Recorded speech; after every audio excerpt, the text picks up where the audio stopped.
Good morning, chemistry classes. So I'm coming to you live again from my basement. I'm actually trying to do a couple of videos per day to get ahead here. So what we have is our first lesson from the new unit called Kinetics. So what I'm going to do is we're going to go through this PowerPoint. You're going to need your notebook to copy down some notes, and we're going to treat it just like a normal lesson. So why don't you guys take a few minutes? I'm going to pause the video, try to answer these two questions on the do now in your notebook. All right, so I'm going to pause it. So go ahead.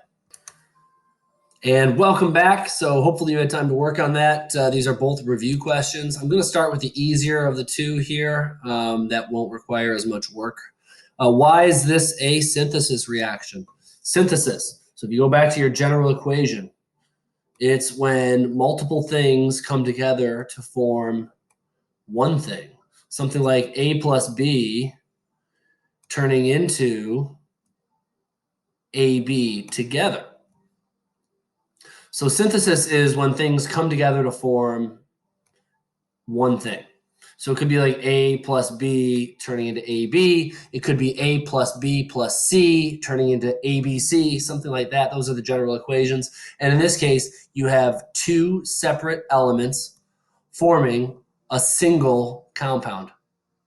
So in this case, A is P4, B is Cl2, and then AB together, you have P and Cl together, that forms PCl3. Don't let these little subscripts fool you. You still have one element plus another element forming a single compound. It is following this format, so this is a synthesis reaction. If I'm actually practicing for the regions, why is this a synthesis reaction? Use part of the answer or the question as part of your response. This reaction is a synthesis reaction because two individual elements are forming a single compound, period. That would be my answer. All right, I'm going to go to the next slide here and balance that equation. So the second one had you balance the equation. I'm going to whiz through this really quickly. Draw your dotted line. Again, metals first. There are no metals. P and Cl are both nonmetals. There are no metalloids. There are two nonmetals that are not carbon, hydrogen, and oxygen. You can put those in any order. So usually I just put them, in the order in which they appear, if it doesn't matter. So we have P and Cl on this side. I'll have the same P and Cl on that side. Okay, I'm going to count them up. I put my little dots here.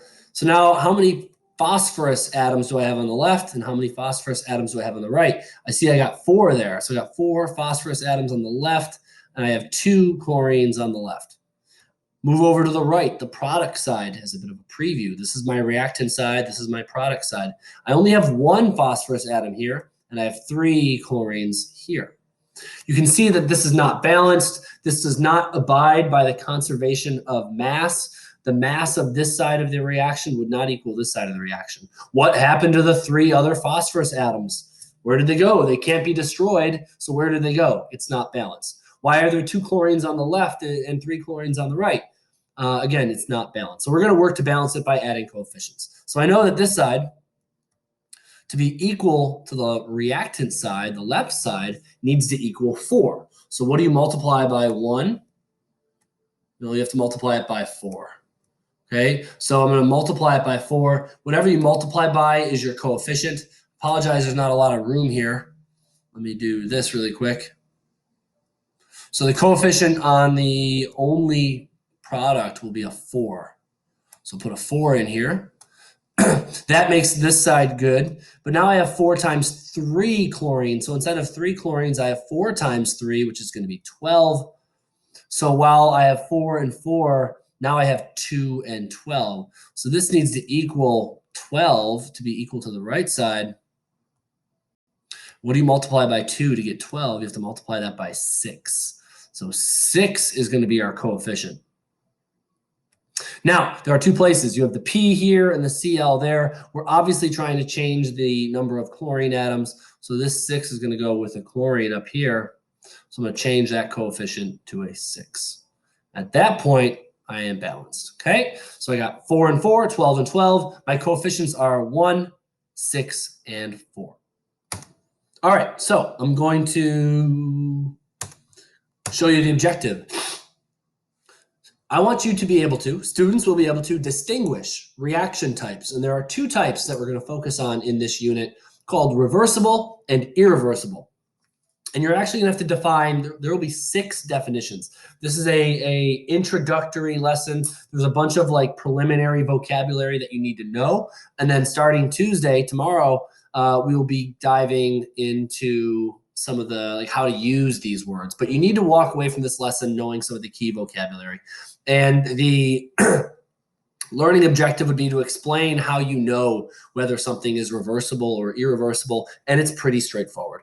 Okay, so like I said, this is not an overly complex lesson, but there will be a bunch of like foundation vocabulary that you need to walk away from knowing how to use. All right.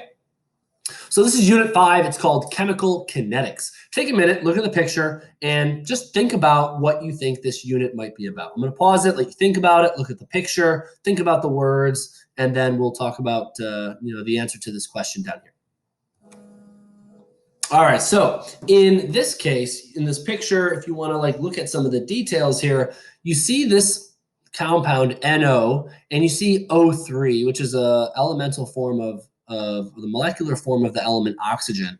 Not the O2 that we breathe, but the ozone. It's another form of elemental oxygen. So you see a compound and an element, and it says ineffective collision. They bounce off each other, and then you see that the reactants are still the same as they were. Okay, so these 2 things, these reactants come together and they collide, but then they bounce off each other and they don't form anything new. On the other hand, if you see the same reactants and they bounce off each other differently, suddenly now you do see a change. You go from NO and O3, and then it says there's an effective collision and it forms NO2 and O2. So in other words, this bottom one is a chemical reaction, this top one is not. So what this unit is going to be talking about is chemical kinetics. Why do chemical reactions happen? And it in part deals with how the different reactants collide and bump into each other, and energy and some other things. So this unit is all about how and why substances react or do not react. And so moving forward, the first thing we're going to want to do is break down the phrase chemical kinetics. So chemicals deal with chemistry and chemicals, elements and compounds, and kinetics is relating to or resulting from motion. That's a definition from the dictionary. So we're dealing with elements and compounds and how they move. Okay, so it's the motion of atoms and molecules during reactions. So when you see chemical kinetics, break it down. Break down the phrase, and this is what we're talking about, okay? Nothing you need to copy down yet, but just a little bit of a working understanding. When you see the word kinetics, we're dealing with motion, like kinetic energy, temperature, the motion of molecules. Kinetics deals with motion. Chemical deals with elements and compounds. So we're dealing with the motion of elements and compounds as they pertain to chemical reactions. All right, now some of the stuff you do need to write down. I'll pause the video here. You can pause it too. You need to know the definition of chemical kinetics, and you need to know the definition of chemical reactions. Okay, you should know this from earlier in the year, but you should definitely copy these both down now. All right, welcome back. Like I said, I know it might seem silly to like write these down, but there is some research to show that people remember things better when they write it down. It's like you're forced to think about what you're doing. So you'll have these notes, to look over.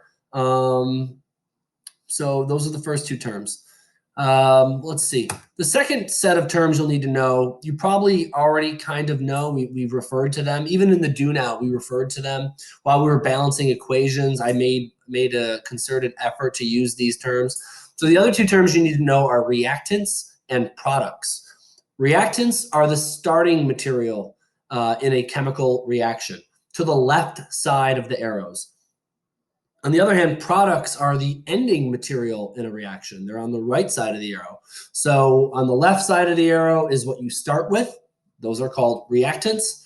And on the right side of the arrow, those are called products. And you will absolutely need to know, if I give you a chemical reaction, you need to be able to identify reactants and products. Okay, so I'm going to pause it again. Take a minute, write it down in your notebook.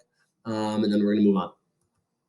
All right, welcome back. We have a few more slides, and then I'll put up a couple videos for you guys to watch on your own, and give you guys an exit slip. So, quick turn and talk.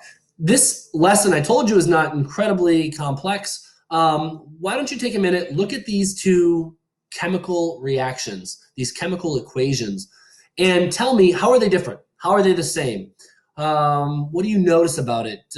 Anything that jumps out at you? And if you're done and you think you have an answer to that question, think about whether you would classify them as single replacement, double replacement, synthesis, or decomposition. Tell me what kind of reaction you think it is. So first of all, what do you see? What do you notice about these two? How are they the same and how are they different? And two, what kind of chemical reaction do you think it is? I'm going to pause the video and let you guys think about it, and then come back and go over it. All right, so hopefully one of the things that really jumped out at you, they both feature coefficients, meaning they're both likely balanced. You got two mg's and two mg's, two O's and two O's, so they're balanced. I got coefficient of 3, 2, and 1. So they're both balanced chemical equations. That's something that they have in common. One of them features the phases, like solids and gases. This one doesn't. That's how they're different. Those are just some things that jump out. There is one big difference, and this is the one that I want to focus on, is this right here. In the middle, you have this arrow versus this arrow.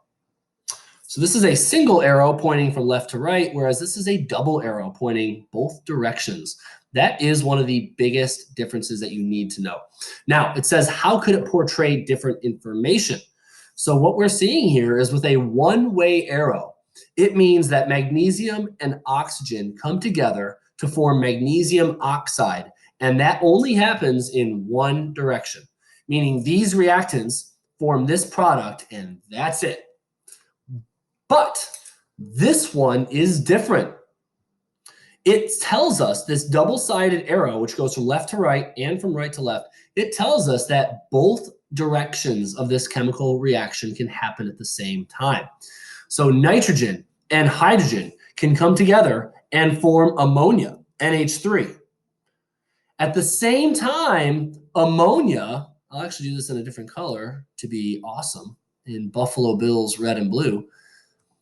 NH3 ammonia can actually break down back into nitrogen and hydrogen. So this reaction on the bottom can go two ways, whereas this reaction on top can only go one way. And that is going to be something that is rather important that we're going to talk about. So what we have here, a couple more definitions. I said that there were 6 definitions that you need to know. The next one is irreversible reaction. An irreversible reaction is a one-way reaction. Reactants form products, and that's it. Okay, it will go into from left to right. This reaction will go until one of these two reactants is gone. When one of these reactants is gone, the reaction will stop. It's like your the cookie example. When you run out of one of the ingredients for cookies, you can no longer follow that recipe. So basically, you stop making cookies. Similarly, if you run out of magnesium, you can't make any more magnesium oxide, so the reaction stops. Or if you run out of oxygen, you can't make any more magnesium oxide, so the reaction stops. So this reaction will allow magnesium and oxygen to come together to form magnesium oxide. And this one is a synthesis reaction. If we skipped over that, it's a synthesis reaction. But the important thing that I need you guys to know is that this is an irreversible reaction. I'm going to pause the video and let you copy down that definition.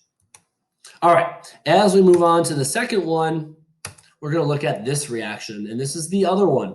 This is a little tricky because as it's listed right now from left to right, this also is a synthesis question. You have two elements forming a compound, so from left to right, that is synthesis. However, there is a double-sided arrow. That tells us that this is a reversible reaction, meaning the reactants will form products, but the products can also break down and form reactants again. So in this case, the forward reaction is synthesis, but the reverse reaction is actually going to be decomposition. You have a compound breaking back down into its elements and its two separate elements. So the forward reaction is synthesis, but the reverse reaction is decomposition. All right, so I'm going to pause the video, let you copy down reversible reaction. The definition is right here.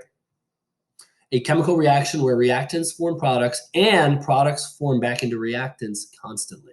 So this is a reversible reaction. I'll pause the video and let you guys copy it down. All right, so we're coming back. We're pretty much done here. I have two videos. Let me erase this. This drives me nuts. I have two videos here that I will actually post in Google Classroom along with this video.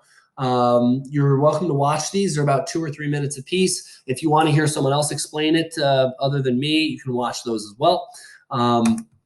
The real question here is, how do you distinguish whether a reaction is reversible or irreversible? You're going to look at the arrow in the middle. Okay, this lesson really distills or comes down to this one idea of like, look, if it's a single arrow, it's irreversible. If it's a two-sided arrow, it's reversible.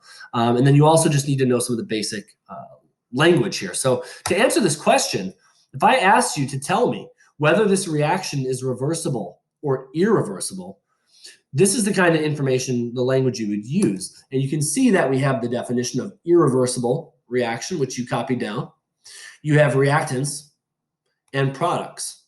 Right? So we're using some of the vocabulary that you had to copy down. So in order to answer the question, you have to know the vocabulary.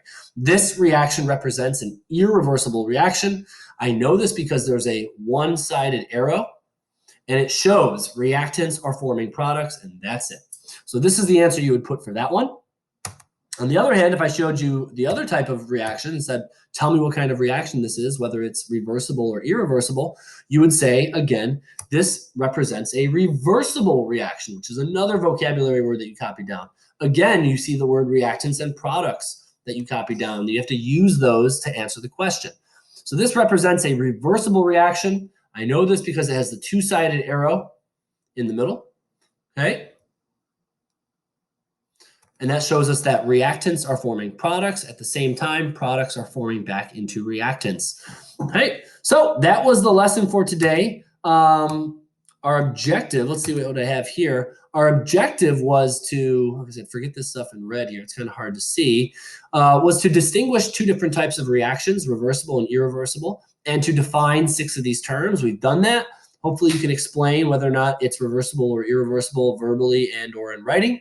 And your exit slip, I'm going to post this on a Google Doc and have you guys write your answers and post it to me after this lesson is over. All right, so in a minute, I will post all this on Google Classroom. You will have this video that you're watching right now, the 2 videos that are from YouTube that are pretty good if you want some additional information, and there will be the exit slip here that you will actually turn in on Google Classroom. All right, guys, that's it. Have a great day. Oh, no, I almost forgot the meme of the day. Let me pause this and give you your meme of the day. If you made it to the very end, I will reward you for it. Hold on. All right, here you go, guys. Sorry for that delay. Here is your meme of the day at the end of the lesson.